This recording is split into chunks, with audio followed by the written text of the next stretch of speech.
Buenos dias, and welcome to Cafecito Tempranito con Tayrin. And today we have our author and DEI guru, Kara Oliver-Perez. I'm so excited to have you on board. Welcome, Kara. Hi, thank you for having me. Of course, of course. And in celebration of Women's History Month, we are speaking on people that inspire us or women that inspire us and through our journeys. And I know that you have a fabulous story to talk about your own journey. And so want to dive into that. But before we get into that, tell us a little bit about you and who you are and what you're doing. Oh wow. So first of all, again, thank you, Tyreen. She's lit, y'all. I'm just so honored to be here today. So a little bit about myself. I originally hail from New York City. I grew up in El Barrio. So for those of you who are not, yeah, for those of you who are not familiar with El Barrio is a community that is centered right in central East Harlem. And so it's, from 96th Street to 124th, 125th East Side, right? Then you get to the West Yeah. Side, so it's different.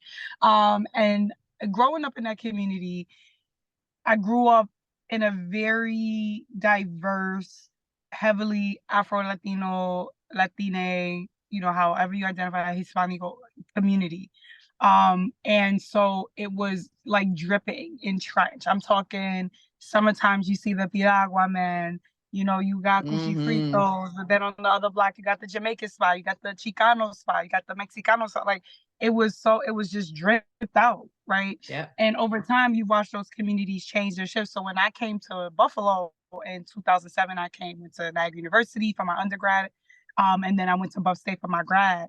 And I stayed when I met my husband, who's also from the city, from the Bronx. Shout out to my husband, Paulie. Yeah. And it was an eye opener. It was a shell shock for me. Mm-hmm. And so my journey was a little bit different in the sense of I didn't know what I wanted to do. I thought I had a clear understanding. So for all my young folks, for those of you watching, if you don't know what you want to do, that's okay. Self-exploration really led me to overall exploration of my own identity, right? And how I even became a children's book author. So Yeah. met my husband in 2013 after we graduated from Buff State. We literally met in grad school.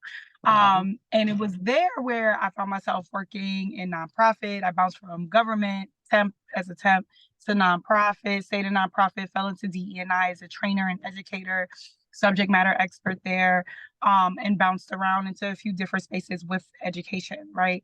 And so I saw how broken the system was. Being a dark skinned Afro Latina, my dad is a Boricua, identifies as Mm-hmm. Boricua, Puerto Rican, Puerto Riqueño, excuse me, Mm-hmm. and I identify as Puerto Rican, Afro Latina, a Mm-hmm. black woman, and with someone with darker skin, with coarse hair textures. There was a lot of things that I struggled with. I wasn't black enough for the black folk, and I wasn't, Latina enough for my Latina, for my Latinos. And Mm-hmm. so it was like this weird crux. But the beautiful thing was that was on the outside.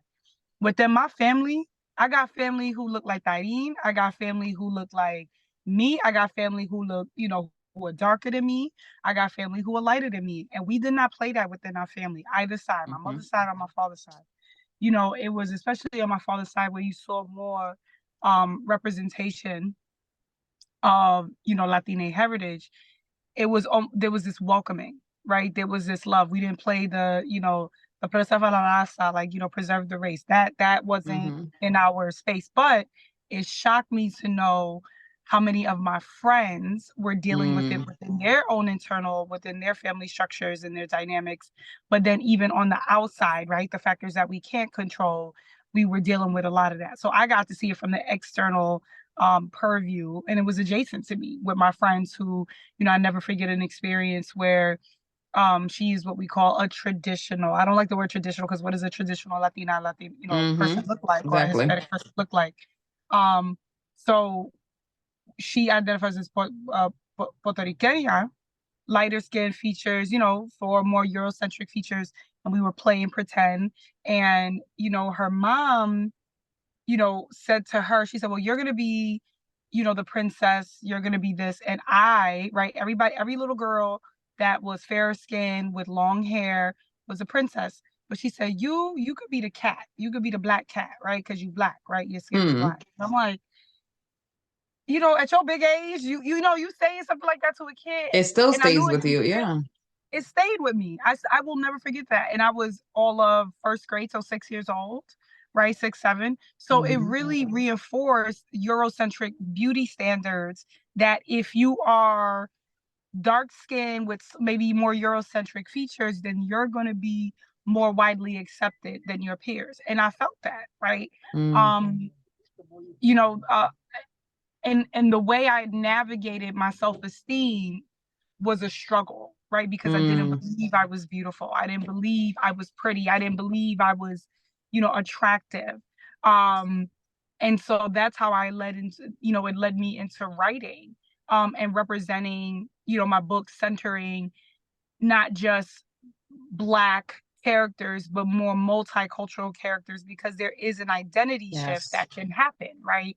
Like I said, there's a visual diversity as a Black woman, phenotypically, right? But culturally, right, do align with more of my Latina. I do align with my Latina roots because I grew up, right, within in that Mm-hmm. community. And so, as someone who's a proud Black woman and a proud Latina woman who whose identity, right, intersects, right, the way she visually looks, right, automatically classifies her as a proud Black woman, right? Mm-hmm. Um, People can't see deep within those layers because our brains are trained to categorize things in a way that makes sense for us. But through conversations like this, and having those opportunities for engagement with each other, then you get deeper, like, oh, looking at me, you might not think, but then having a conversation with me, or interacting with me, then it's like, oh wow, I didn't know, right? So it starts Exactly. to shift. It can start to shift the mindset of how we're even seeing each other, within this process, like, if that makes sense. Mm-hmm. Yeah, it makes perfect sense. I have several individuals in my life who, um, on the outside, they have always identified themselves as Black women, right? Because their growing up, um, has always geared more towards that, and never really then say, but technically, I'm Afro Latina. Technically, I'm part Latina, because it's been hard for them to identify with that culture, or it's been hard for them to talk about it out of the fear that the Black community will not accept them, because then they're not going to feel like they're Black enough, or not, or out of the fear that the Latino community is going to accept them, that they're not Yeah. Latina enough or Latino enough. So that's exactly why we wanted to start this conversation, especially during Women's History Month, to be able for us to have this open and honest conversation about Latinidad and our identity, and not being afraid to identify ourselves in that way. I have found other individuals, I have found individuals who are more Caucasian, who are also part Latinas, and have been afraid to identify themselves as part Latinas, because they feel like not Latina enough because I look white, not Latina enough because I don't speak the language. But yet I grew up in a household where my father or my mother was Boricua, or Hispanic, period. And my mother or my father, was the opposite. Um, that bicultural aspect, and also because their parents probably didn't really raise them to talk Mm, about the culture, so they're uneducated in the culture. So because they're uneducated in it too, they also feel like they shouldn't be called Latina or Latino. um and so there's so many, it's a wide range of differences. But I recently, yes. in my post recently, I've been putting hashtag all shades of brown included, because Latinos are all literally all shades of brown. We can go from the lightest shade to basically look like we're white, and then to the darkest shade where somebody wouldn't think. If you Yes. go, we talked about this in the previous segment, where if you go to Puerto Rico, or you go somewhere in the Mexico or wherever, Cuba, we were talking about that too, right? Like, we go there, individuals don't judge us at all and say, oh, you're white, oh, you're Black, oh, you're whatever.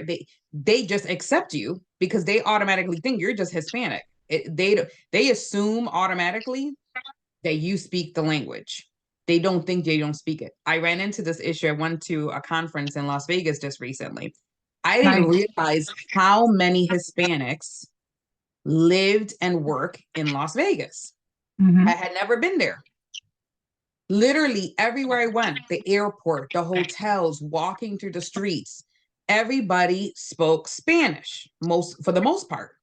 So it is a funny moment because my friend and I were taking a picture, and my cousin was going to take a picture of us. And I'm so used to here, if I was to take a Hmm. picture and speak in Spanish, usually nobody understands what I'm saying other than the individuals that I'm speaking with, Yep. right? Well, we're on the street and I say something in Spanish being funny. And when I said it, everybody that was walking by stopped and started cracking up. And I'm like, oh, shoot, everybody understood what I said. Oh, you'd be like, oh But gosh, it you was, gotta be more but it, careful. yeah, I was like, oh, I gotta be, I can't just say what I want here. But the great My thing at the God. same time, it felt great though, that then I was like, oh, everybody understands what I'm saying. I'm not Yes. somewhere where I didn't, they didn't understand. And they were all individuals that all looked completely different, opposite from me, whatever Yep. the case may be. So it did feel great to know that there are places like Las Vegas and things like that you feel accepted. You feel amongst your individuals like yourself Yep. that are relatable, because you do hear that they speak the same language and that they look like you and so forth. So yes, here in Western New York, as you mentioned, there is that segregation. When I first moved to Buffalo, I was only about 12 years old, and I mean Buffalo has evolved all on its own. When I came here, I remember walking downtown, and I came from New York City too. I lived in the Bronx. I was raised in the Bronx, between Hey. 182nd and then moved to Mashilla Parkway. So I get it. Like I came from that diversity that was there to Yep. coming here.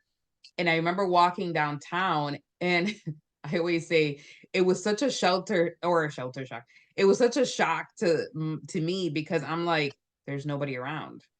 It looked like it was a desert. All you can see, like how the desert, they have those little sand things that just roll, Tumbleweeds the just tumbleweed. blowing Yeah. by. I was You're like, like, what is this hello. place? Felt like I was walking in a horror movie. I was just like, hello? Anybody there? And to see it flourish to where it's at now, Yes. where now if you walk on a Sunday downtown, you are seeing people walk around, you are seeing Yes. everybody canal side, especially the summertime. So coming from that city life to then coming here, and but seeing the fact that it has evolved has been great. Seeing that we Yes. are evolving in these conversations has been great. um it's also been amazing to have individuals that are allies support us. When we first moved to Buffalo, we moved to Grand Street, right across the street from Gershua and Sons, and we Mm. lived upstairs from an Italian couple, an old Italian couple who did not understand English. They very, very little English. And we moved upstairs from them. It was their house. They rented to us, and they fell in love with me. And I was the one who was able to kind of like, because Italian is very similar to Spanish. So I Yes, was a able to romantic kind of, language. yeah. So I was kind of able to translate between my parents and them, like, okay, this is what they said, because if they would speak slow, I could kind of understand it. But the fact that they were so welcoming to Yes. us and understood what it meant to be kind of like those individuals that are outside coming into these spaces and be able to give us the opportunity to live here and welcome us in that way was amazing. Um, and I do want to speak on the topic that you were saying you put in multicultural characters into your books. That's Yeah. amazing because that's a lot of times, even in TV shows these days, you see some TV shows that is all one race.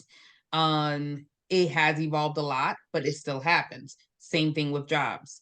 There, I have seen companies who it gets me very aggravated and frustrated because they claim to, oh, that we are not racist or that we want to give equal opportunity. But then Yep. when you look at every single one that's working for them, they're all one race. Yep. And that goes for everybody, right? It could be just all white people, all Hispanics, all black, whatever that case may be, because because we're the people of color doesn't mean that we may not make the same errors, right?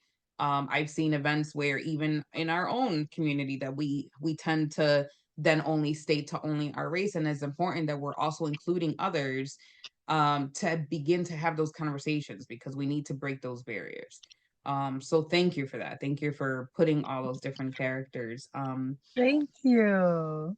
Speaking on self-esteem, you mentioned about growing up with that self-esteem. I have kind of dealt with that with the older generation judging you for how you look. Like, you can be skinny or you can be chubbier, and at the end of the day, they're always going to have something to say. However, it does put those thoughts in our heads, because even in the moment, whatever, we think it doesn't bother us, but later on, it does bother us. And like you said, I think it's very important for everybody to understand that when you're happy with yourself, that's what matters. That you're happy with yourself. You always be self aware of your own health issues, always be self aware of always striving to be your best self. Um, but making sure that if you could be really skinny and whatever that shape is, but if you're happy, that's what matters. It's not what, that issue falls on that person, not Yes. on you. It's their own insecurities or their own issues with their own health, and how they have always been. And it's always easy for somebody to go ahead and judge somebody who may have always been skinny, or may always been fit and never had to deal with those issues, where other individuals have had to deal with, and issues, and have fluctuated back and forth with their weight for whatever their health issues are, or whatever their generational in what they inherited in their families. And it's not fair for us to then kind of go and make these judgments or make these comments. I agree. I agree. That's one of the reasons why I wrote You Go Girl. So Mm-hmm. first and foremost, the very the media is a big place where outside of our cultural, right? Like outside of our home structure. And I'm glad you talked about the home structure because unfortunately for a lot of people, especially young girls, home is where the bullying tends to happen because you see Mm-hmm. this high criticism. And some of it does come from a good place, right? Like they say the road to hell is paved with good intentions. It's the same thing with mother, daughter, grandmother, Mm-hmm. granddaughter, auntie, niece. Sometimes those dynamics can really reveal how broken, right, and how internalized we are when it comes to Eurocentric ideals of beauty standards, body, Mm-hmm. like body, weight, health, everything. So, people think, we could talk about skin color. I'll focus on skin color. There's this picture that was done, and I believe it was in Spain in the 1800s, and it features a grandmother or a matriarch, or older matriarch of sorts, who is dark skinned, darker than me, right? Mm-hmm. And then she's smiling in joy and just praising, thanking the heavens, thanking her higher power, God, or however she identifies above, right? She's lamenting because her daughter, who she conceived who the grandmother herself now has a daughter who she conceived with a lighter skinned man. So this daughter can pass, right? Passing, for those who don't know what that is, means she can pass visually for a white person, right? She can pass as a lighter skinned person, or, however, a race, Mm-hmm. interracial or multicultural, right? And so the grandmother is smiling because now the bloodline is pure, Mm-hmm. right? That's what that picture represents. There's a cleansing of the bloodline, preserving the race, right? Preserving la raza, right? Preserving Mm-hmm. the race. Don't marry dark. Don't be Mm-hmm. with dark. I remember before Paul. I dated a guy who was about my complexion. His mother was just a little bit lighter than me. Oh, I don't know why there's it's the it's the filters fireworks. from the phones. Because The phones, if it you do certain motions now, all this stuff comes out. do I it don't know again, where that right? came from. I don't know how that happened, but do it again, right? Because I was making a point, so it was Yeah. booming, right? The climax, right? So, You his were dating mother, the who guy. was a Mhm. brown skinned woman, literally said in front of me, another black woman, um, she's like, "Oh, she's dark." ooh, almost like it was like a shame type of thing. Wow. And he didn't call me the next day. So Wow. it goes to show there's a deep-seated root, right? There's the family dynamic, right? Things that we've like folks have been taught. But it goes back into where has it been shown? And it's been seen in our media, right? Media's number one job, I tell people, is to make money.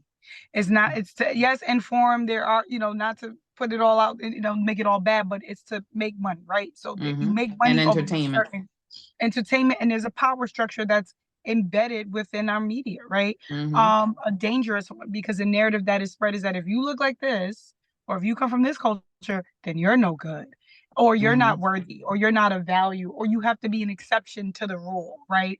Um, and so for me personally, I really said I want to dismantle a lot of that type of thinking. I know growing up, my mom, who's, the woman I model a lot of my character after, and a lot of myself after, taught me to be an individual and to stand up when things are not okay. She was an educator for 34 years.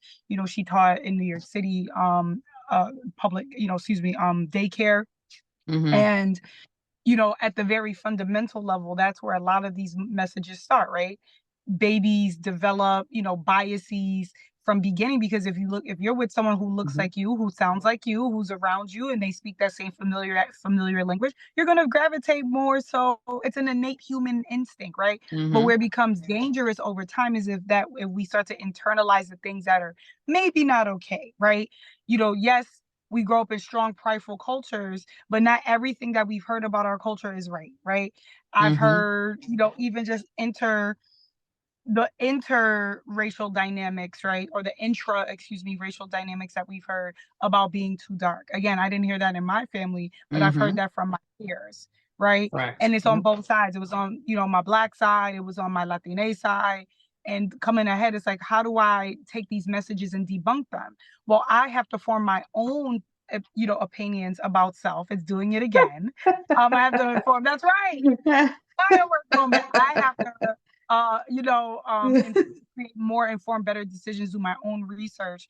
And that's how Native Pen's collaborative publishing started. So Native Mm-hmm. Pen's Collaborative Publishing LLC is a publishing house that I started in 2019 to really create an opportunity for anti-racist literature to be embedded in every single fabric of my work. So my books are written in African American vernacular English. I have books that are in the process of being translated in different languages like Spanish, like Karenni.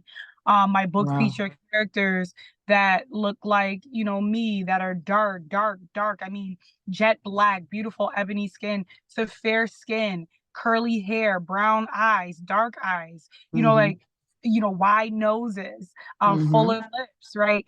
Things that we have been told are ugly, but now people are paying really good money to get, right? Mm-hmm. It's now taking it from a trend to a celebration, right? I want to celebrate cultures, and it starts with our youth, because when they have when we as adults have positive self-image, positive representations, when we're speaking positive about ourselves, we can translate that into the next generation, and then they're empowered to then pass that on to the next, right?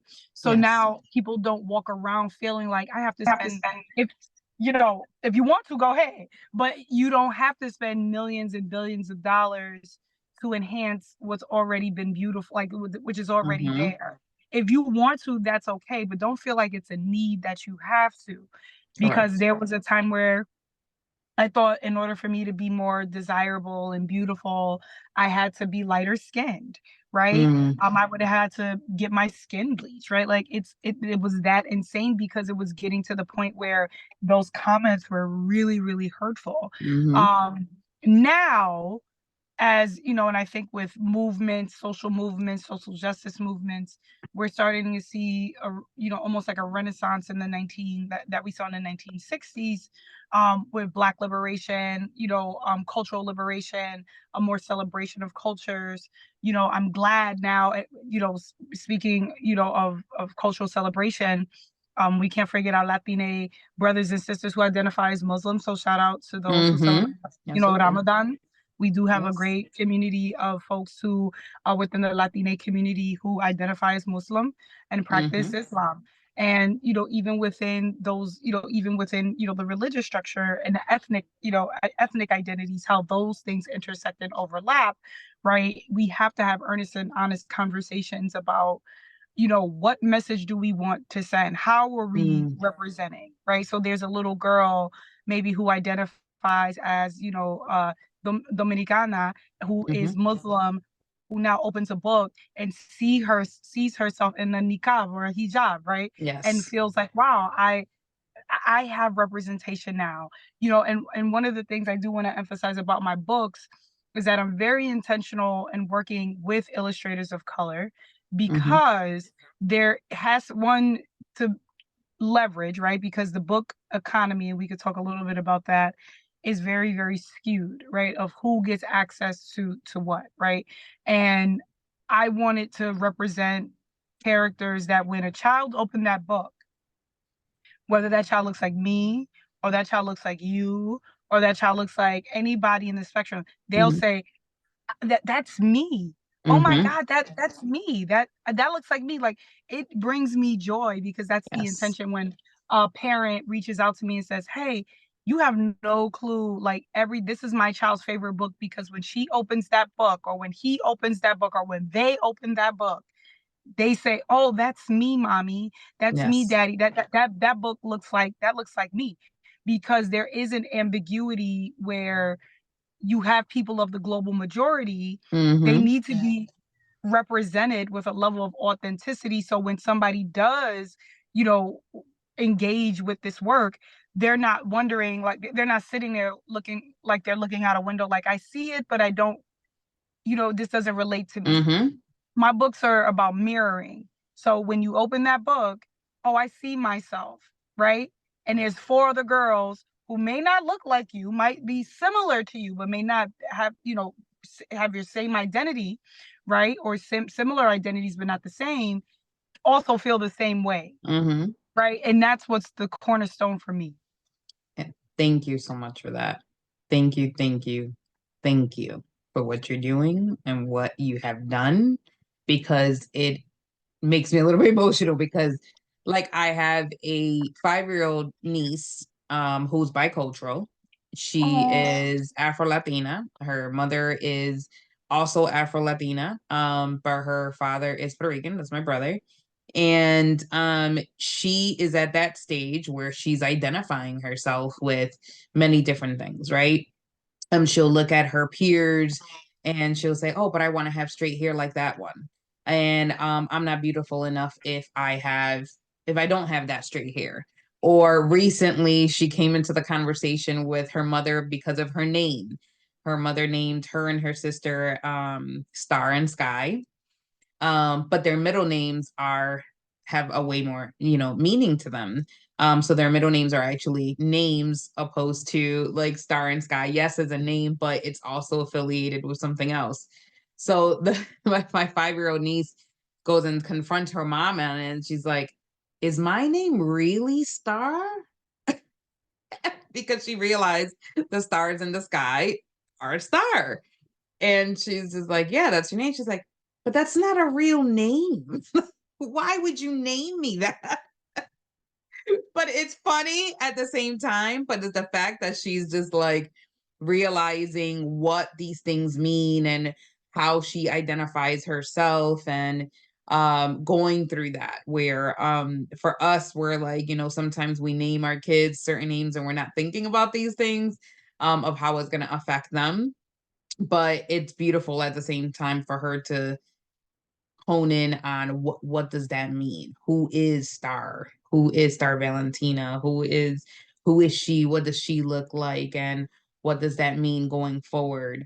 And for her to accept her and who she is. And that she'll be able to teach that to her sister, because now that she's learning that, she's about 3 years older, I believe, about 2, 3 years older. So she'll be able to teach that to her sister and be like, "Well, I kind of went through that. I had that, and now I want you to learn this." Um, so so thank you, because it does start at an early age, and for her to read books like this and and to go forward and be able to say, oh, look, I read this and so forth, and I'm able to identify myself, hi, more with resonate with that book because it's relatable. So it's pretty interesting.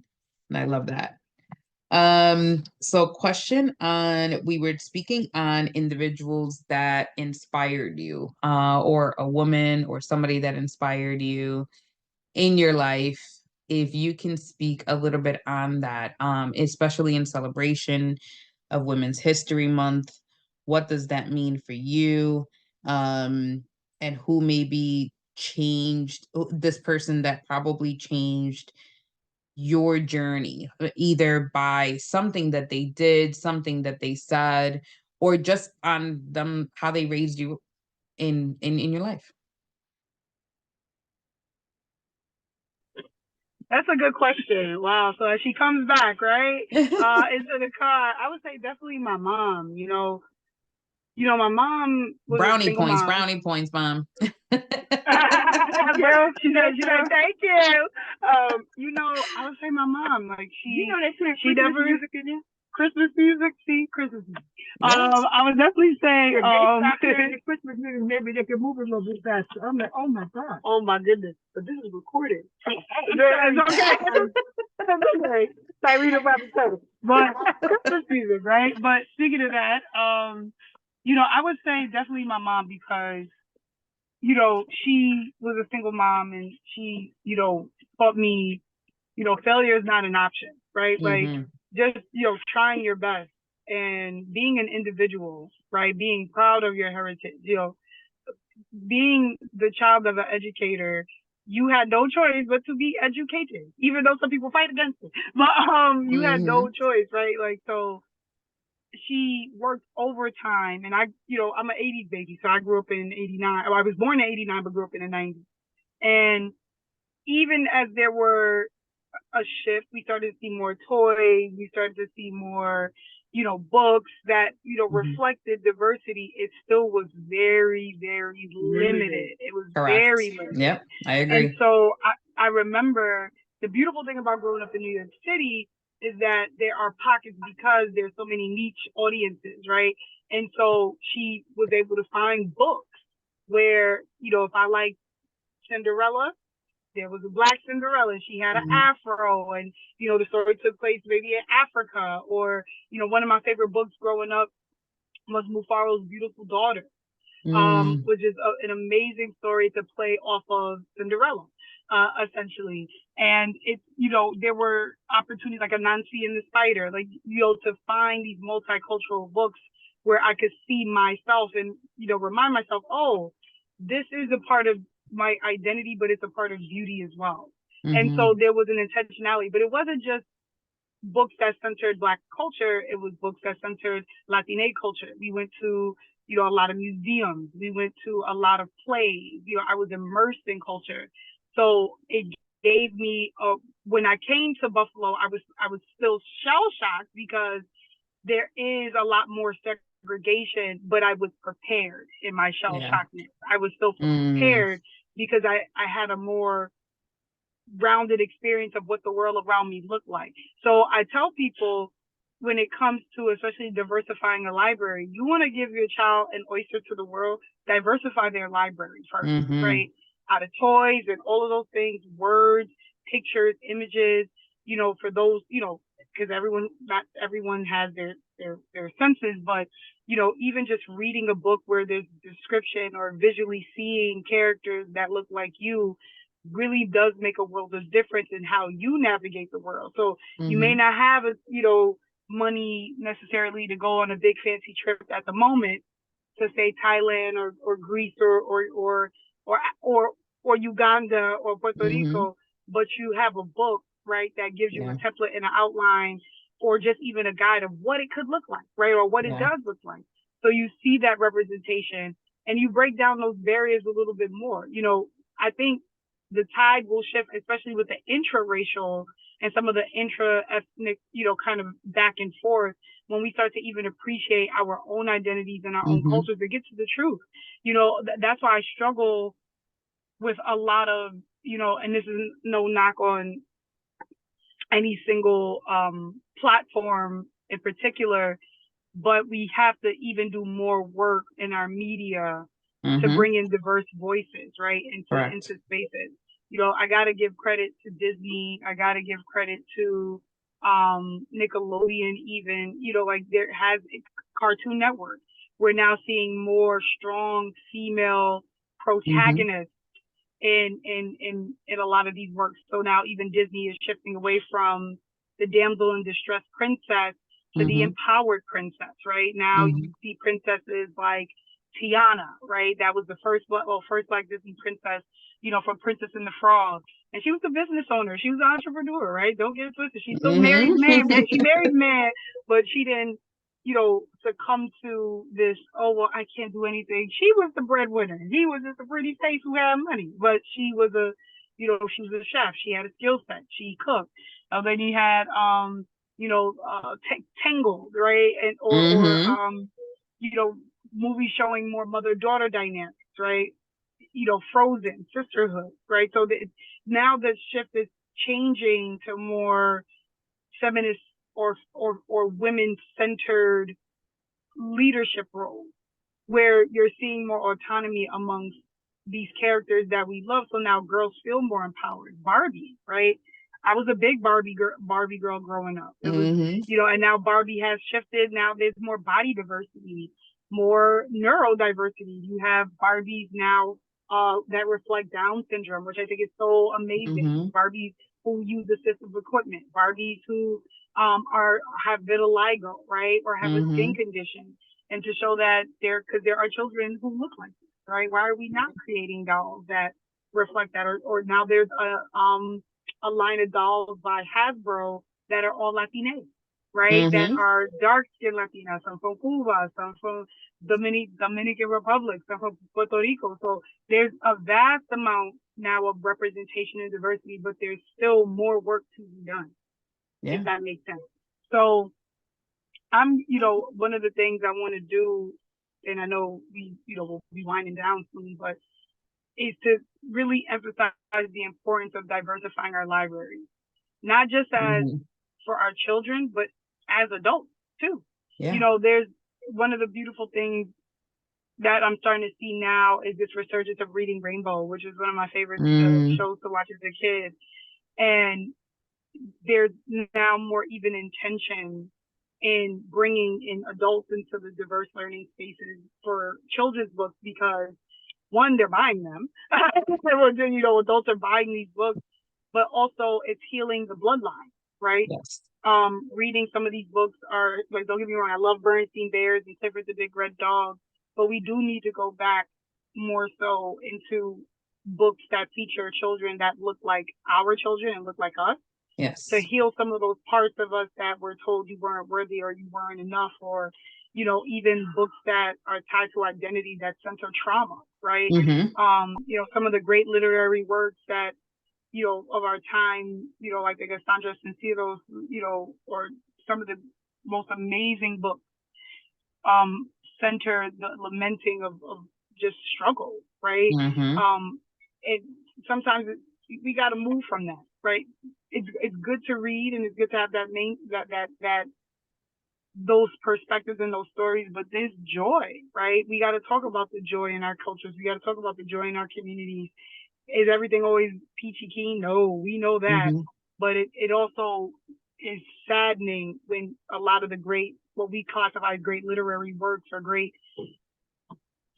movies or shows about people and women especially are tied to suffering, are tied Mm-hmm. to, someone getting hurt, then triumphing.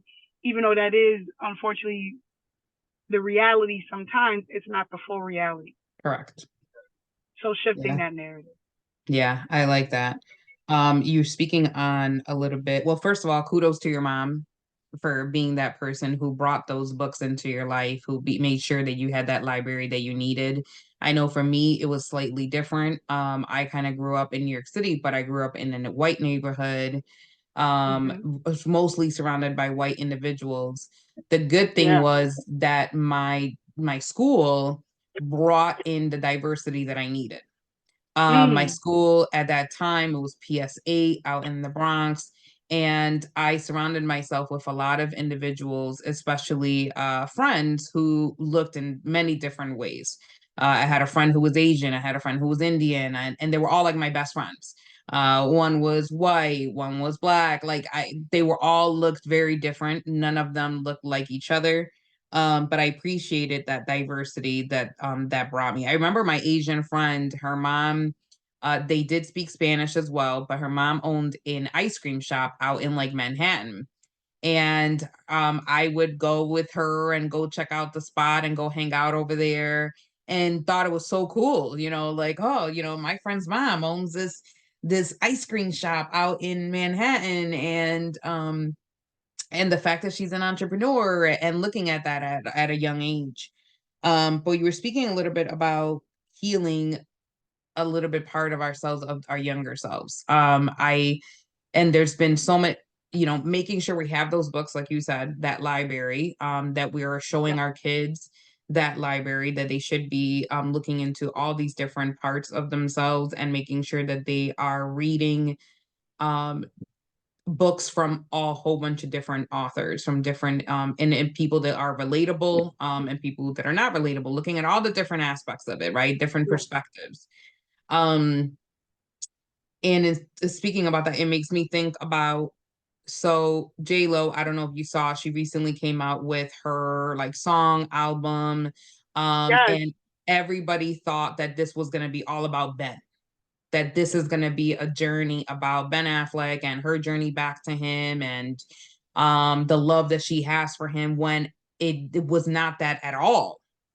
Yep. The music album video was all about her journey with herself Yes. and her self-love journey. The fact that she talks about why she made the errors that she made, and hiding the hurt that she had never confronted, always working to hide that hurt, and the Yep. fact that she had to go back and say I'm sorry and apologize to her younger self, her younger version of herself, because Right. she felt like she let her down in so many ways.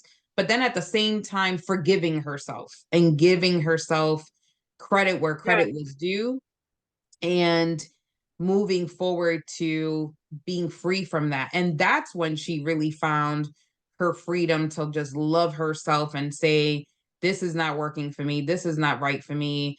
I can see that this is not going to be the love of my life. This is not going to work for me. So I need to end this, right?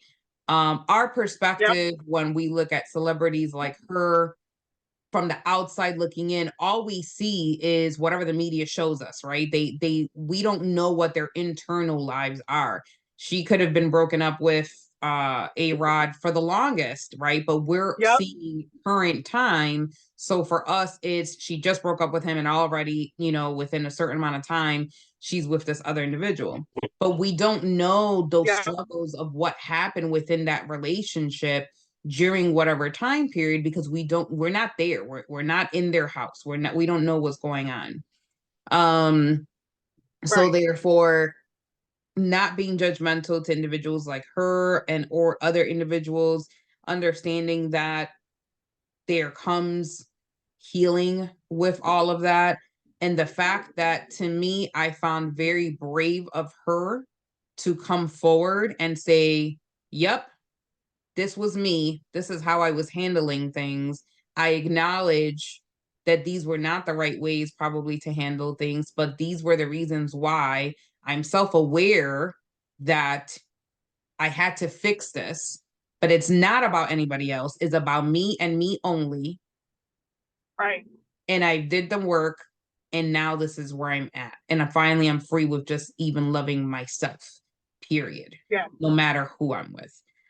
So that Yeah. journey was beautiful, because you spoke on that, about healing a little bit about ourselves. And it was kind of the same thing for me when I started Dear Tyrene years ago. I had to kind of go back to that person too, that little girl that went through that, and talk to her and say, I'm sorry that you went through that. I'm sorry Mm. that this happened to you. It wasn't your fault. You choosing to stay in that space was not your fault. It wasn't your mother's fault. It wasn't anybody's fault. This is something that happened to you. But however, it doesn't define you. It doesn't identify who you are. And it was more like that was kind of like the reason why I walked away, not walked away because I do still do motivational speaking for that, but I walked away from doing events anymore because I didn't want that to be the only thing that I was identified for, because it was so much more conversation, so much more that I had to say about so many other topics that I didn't want to just be identified for that. Or put back to that. So thank you. Thank you for speaking on that. And I know that we're here basically at the end, and you are driving your mama and your niece around and it's beautiful, as you should do. But thank you so much for coming on board here and speaking on these topics. And I want to make sure that we hit on, you mentioned the diversity aspect. So if you can speak a little bit about what you do with the DEI work that you do and the organizations you work with. So Native Pens collab. First of all, shout out to Tayrin again. Everything that you're doing is just amazing, and I'm inspired every day. And I want to go back really quick to answer that question, going back into the self-love portion too. You know, a lot of things, I'm glad you said, you know, you branched out from that, because what tends to happen is people get stuck in their trauma, right? And that tends to, they allow it to define who they are. Not knowing you're so much more outside of that part. Because what happens when you heal from it, right? There's so many other lessons that are below the surface. And it's not to discredit anyone's story either, because let's be real, those things make us who we are, right? But when we say stuck in that, folks don't get to see us outside of that. And then we kind of also internalize, well, that's all I have to offer. And it's like, no, you got way more. There's so much, like so much more beyond, right? Like so much more beyond the surface.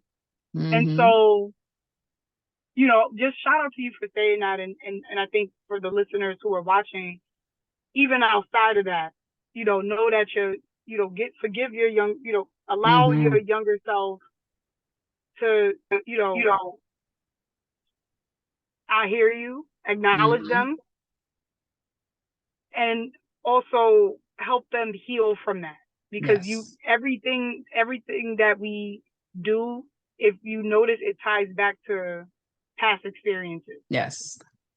And that usually starts with, okay, this is why did I act like this? Oh, because when I was a kid, this happened. I experienced that, right?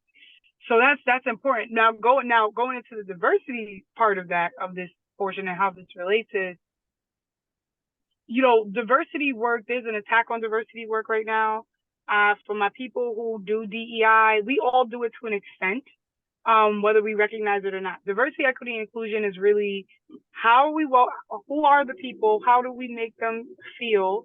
And how do they count, right? Like, how are we counting them amongst this big world, right? It's about people dynamics, it's people identities, all of those things, culture, all of that good stuff. But one of the things with diversity that I think sometimes gets left the conversation is, why do people want to stop it so bad, right? Why do people want to stop these initiatives? Why is there such a this now attack, it seems like, on diversity, equity, inclusion? I'll tell you why. Because it's going to force us to change the way we think and feel about each other. Diversity challenges you to essentially, you know, step outside of the things that make you comfortable. And challenge those stereotypes, those assumptions, those biases. So Native Pens does have a training and education side. My work with diversity, equity, inclusion centers diversification of libraries, but also inclusive language. How are we speaking to each other? You know, we use a lot of genderized language, especially in American culture. Hey guys, how are you guys? You know, like, not everyone is a guy. You know what I mean? I'm in a room full of girls. You know, you mentioned romantic language, you know, like Spanish and Italian are languages that are very heteronormative. You know, like they lean. If there's, you know, a million girls in a room, and if there's just one boy, that A turns into an O. It's like, what? You know, like, why not? It's more AIs than AO. You know, like, what's going on over here? You know, there's more gatas than gatos. Why I gotta be a male cat? You know, like amongst this. So, you know, everything. It's centered as a man's world, but we need to move away from that. So, you know, I focus on gender diversity. I focus on language acquisition. How are we using language to communicate with one another? Is, you know, the work that I truly love to do. It makes my heart sing. And it's really rewarding work. I want to just say this out there for those who do DEI. Please don't give up. I'm telling you, don't give up. It's a unforgiving field. It's she's knocked out. You know what, Mom? If you go in, I'll bring her in. I'm almost wrapped up, so that way you don't. Sorry. That's okay. Okay, Mom. It's all right. I'll bring her in. My baby girl fell asleep. Oh, no, you fine. I'll bring her in. So yeah, you know, it's interesting because I never thought I would be doing this work. But it's necessary work. Yes. It's work that is necessary because if we don't do it, it's going to only continue this trajectory of lack of awareness. You won't see people in necessary leadership roles, right? There's power in diversity recruitment. I talk about that all the time. You're going to see changes. There's book bans, right? Like my book is banned in Florida. I wrote that. My book and another local author's book is banned in Florida. Why? Because my book celebrates You Go Girl, a book about celebrating beauty and the diversity of people and kids of color, girls of color, is banned because I'm not right. So that's a whole nother conversation all by itself. Literally, follow us for part 2, right? And so this is why this work is so important to me. And for those who are doing this work, please don't give up. I know it is daunting. I know it is frustrating, but we need each other in this fight. So if, you know, I would say if you really want to be a good human, right? And I put that in air quotes because what's good, right? But if you do want to be a good human, the very first thing is we have to look at what are the things that we don't like about ourselves, right? Before we start to point the finger at each other. And that's how we, again, break those barriers. That's how we eliminate biases. And that's how we give the opportunity, you know, that's how we give each other the opportunity to get to know each other with the level of authenticity. You know, it pains me to see a lot of the things I see on a fundamental level. It's just sick. But there's opportunity for real change, real system change. So I gotta say, conversations like this are important. Tayrin, I can't thank you enough for the work you're doing. You know, it really does make a difference to have strong women, just period, strong women in your circle and in your space who want to see you do better, who want to elevate you, who says, yo, sis, I got this show. Come on my platform. Of course. Yes, let's talk. I want to talk to you. I want to bring you in and talk about, you know, a book, you know, working with each other, collaboration, not collaboration, right? There's enough out here for all of us. And I'm just so glad that as I got a little bit in the back, you know, my little niece, Zuri, who's knocked out, that when she's in a space as she's getting older, she's around, you know, continuing to be around the strong women and now creating her village. And then pouring into the next generation. So that's how we do it. That's how we keep doing the work. So Tayrin, thank you. I'm just so grateful to you, my sister in the struggle, my sister in the just period. Listen, make sure y'all go see Tayrin.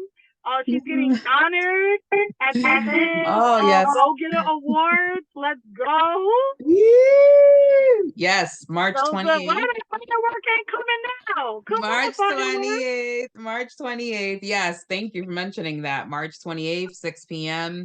Everybody can check it out on Eventbrite. It's a mix and mingle. It is, I believe, the 7th annual mix and mingle. All proceeds go to the scholarship for Audrey V, that she has an amazing scholarship for young girls or entrepreneurs, I think it is. But she has an amazing platform. And Audrey, please forgive me if I said any of that incorrectly, but it's definitely on March 28th. And again, all proceeds, whatever you give, you can get the smallest donation, I think is about $28, to the largest donation is about 103, but all of it goes to the scholarship that she has. And it's also in celebration of her birthday that she's celebrating this year's Top Talented 10, that she is celebrating us. So it's a great way to celebrate Women's History Month and her birthday and a scholarship fundraiser all in one. So I'm excited to be a part of that. So thank you for mentioning that. Of course. Listen, Adri is one of my favorite people. Shout out to Adri V, to go get her too. Another dope woman who just, she's one of those people like you. Like, y'all can call me anytime at night and or anytime during the day, and I'm gonna pick up the phone. Like, I'm a text. It might be a little late. Yeah. I'll be working, but I'm gonna still respond for y'all, because it's y'all. You know what I'm saying? And like, same, so I always say that. And shout out to Adri. You know, it takes a special type of woman to celebrate others on her birthday, right? Like, so, you know, I'm just thankful. You know, again, when someone asks me about You Go Girl, and it's the last thing I say, but when someone asks me about You Go Girl and what influenced you, I said, look around. I am surrounded by dope women, like just amazing women who just do the most amazing dope stuff. Like, and it makes me so happy because I get to have a front seat to it. You know, shout out to my girl, Brianna just launched her athleisure line, right? All in women's, relaunched her athleisure line in women's history. Be enough, enough fit. I just got a massage, from my girl, my iron injections. My doctor's a Black woman. My massage therapist is a woman, a Black woman. My nail tech is a Latina woman. Like, it's just like, it's just amazing. Like, the women that are in my circle, Francie Bags, Francie Jewelry, who's also getting honored with you. Nicole Davis just launched her bag collection. I gotta do shameless. Oh, shoot. Get you one. You know what I'm saying? Get the bags. Like, this is what this work is. Diversity work is so important to me, because it's about uplifting and about elevating. So thank you, Tayrin. You're amazing. You're the dopest. Like, all hail the queen. So are you. Likewise. And I appreciate you. Thank you. Your energy is contagious and I love it. Thank you so much. Thank you for being on board here with Cafecito Tempranito con Tayrin. We got hearts now that just came out. This thing just does. I know there's this one, like if you do the thumbs up, there does, but it's probably just a phone. It's too funny. I don't know. It's like delayed reaction to stuff. All right, well, thank you, honey. Yeah, there it goes. There it is. Well, thank you so much for joining us, and stay tuned for next week's Cafecito Tempranito con Tayrin with Kara Oliver-Perez. So excited to have you on board, and we look forward to more conversations. And I'm just hoping that one of these characters, one of these days, her name is going to be Tayrin. So we'll talk about that. We gotta. I don't even need proceeds. I just want the name. Listen, just wait. There's something special coming up. Woo! I'm just saying. So excited. Just saying. I can't wait to promote that as well. Thank you. And I did buy your books when they came out. I think it was like a year or two ago. And I had them sent to my niece back then. So she does have that book. And so thank you so much for everything that you do. Well, shout out to her. Sending her lots of love. What's her name? Star Valentina. Star Valentina. Gracias, mi amor. You are beautiful. You are amazing. And you are enough. Okay? You have the best auntie and family. Just keep doing your thing and keep being you. You go, girl. Thank you. Thank you. Love you, girl. All right. Have a great day. You too. Bye. Bye-bye.